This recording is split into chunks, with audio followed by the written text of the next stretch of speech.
Dear students, अभी पिछले lecture में हमने फॉर्म कलेक्शन के थ्रू ऑथर के फॉर्म को डेवलप किया था। इस लेक्चर में हम ये चाह रहे हैं कि उसी फॉर्म को कन्वर्ट करें स्ट्रांगली टाइप्ड व्यू में using model concept.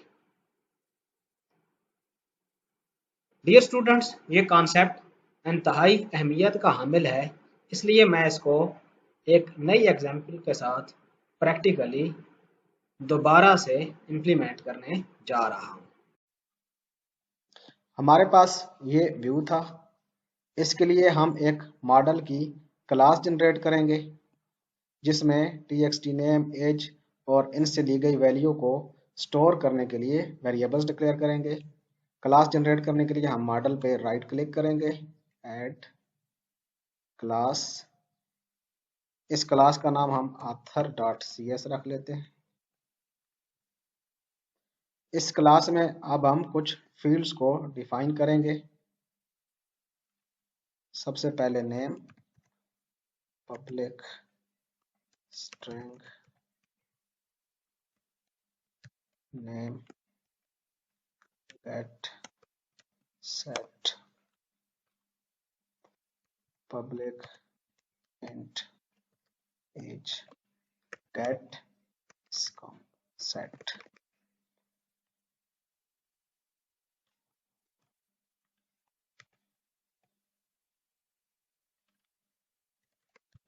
string gender string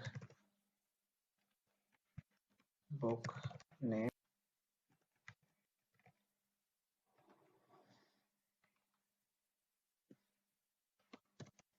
double book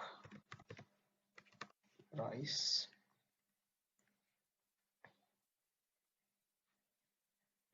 string book type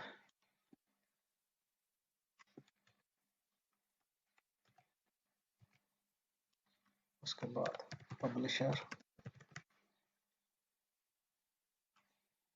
और पब्लिश्ड ईयर। इस तरह हमने इन सारे फील्ड्स को कंप्लीट कर लिया है जो कि हमें फ्रंट एंड पे रिक्वायर्ड हैं। अब हम इसको स्ट्रांगली टाइप्ड व्यू में चेंज करेंगे। ये हमारा डायनामिक टाइप्ड व्यू है। इसके लिए सबसे पहले हम @ मॉडल का डायरेक्टिव यूज करेंगे और इसको हम बाइंड करेंगे ऑथर के मॉडल के साथ। mbc demo dot models dot author. अब हम सेफली लैम्डा एक्सप्रेशन को यूज करते हुए इन फील्ड्स को बाइंड कर सकते हैं। @html dot text box for. सिर्फ टेक्स्ट बॉक्स अगर आप लिखेंगे तो लैम्डा एक्सप्रेशन काम नहीं करेगा। x such that x dot name. अब यहाँ पर हमें सजेशंस भी आ रही हैं, इंटेलिजेंस भी काम कर रही है। रन टाइम पे एक एनोनिमस फंक्शन बना जिसने इस टेक्स्ट फील्ड में दी गई वैल्यू को बाइंड कर दिया ऑथर के मॉडल के साथ।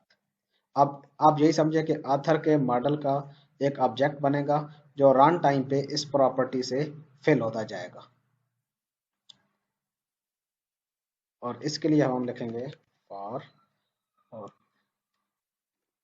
इसको हम एज के साथ बाइंड करना है, एज। अब अगर इसका नाम हम गलत लिखें तो यहाँ पर कंपाइल टाइम पे ही एरर आ जाएगा। ये देखें, अब टाइपिंग की मिस्टेक्स नहीं होगी। उसके बाद हम बाइंड करेंगे रेडियो बटन को, तो यहाँ पर फॉर, और इसको बाइंड करेंगे हम जेंडर के साथ, और इन दोनों रेडियो बटन्स को एक ही फील्ड के साथ हम बाइंड करेंगे for the sake of grouping.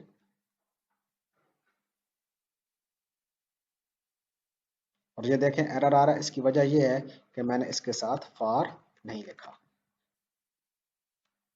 इसके बाद बात करेंगे बुक की, और यहाँ पर हम लिख देंगे बुक, और यहाँ पर टेक्स्ट बॉक्स फॉर लिखेंगे। जब तक आप टेक्स्ट बॉक्स फॉर नहीं लिखते तब तक आपको सजेशंस नहीं आती। और बुक के वेरिएबल का नाम बुक नेम है।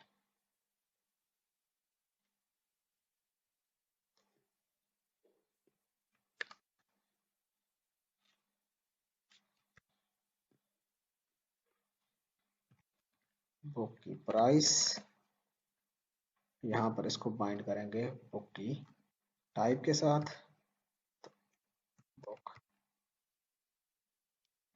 टाइप, और drop down list for text box for, इसमें पास करेंगे पब्लिशर, और इसको फॉर, और ये हमारे पास ईयर के साथ बाइंड। अब हमने सक्सेसफुली कन्वर्ट कर लिया है डायनामिकली टाइप्ड व्यू को स्ट्रांगली टाइप्ड व्यू में।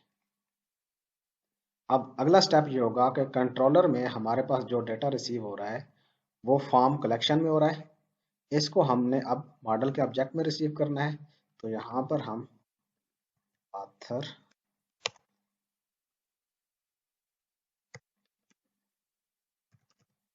लिखेंगे, और इसकी चूंकि हमने नेम स्पेस को इंपोर्ट नहीं किया तो हम उसकी नेम स्पेस को इंपोर्ट करेंगे। नेम स्पेस की इंपोर्ट करने का यह तरीका है, और ये अब इंपोर्ट हो गई है यूजिंग mvc_demo.models। और अब हम viewback.name को मॉडल के साथ बाइंड करेंगे, मॉडल में मौजूद नेम से। नेम बुक में बुक की इंफॉर्मेशन रखेंगे जो कि ऑलरेडी ऑथर में मौजूद होगी, ऑथर डॉट बुक। और अब आपको यहाँ पर सजेशंस भी मिल रही हैं। ये बेनिफिट है स्ट्रांगली टाइप्ड व्यू का। आपको वेरिएबल्स के नाम याद रखने की ज़रूरत नहीं है। ऑथर डॉट पब्लिशर, और इस तरह हमने कंट्रोलर में जो चीज़ें ज़रूरी थी वो कर ली हैं। अब हम इसको रन करेंगे।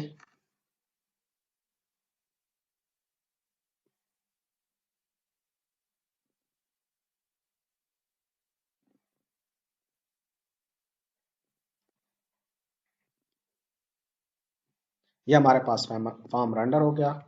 इसमें हम उसी तरह फील्ड्स को फिल करेंगे।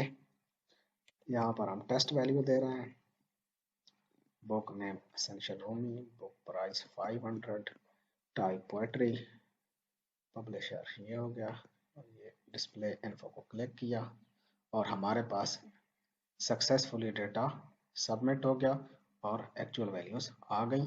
यहाँ पर हम ब्रेक पॉइंट लगा के भी वेरीफाई कर सकते हैं।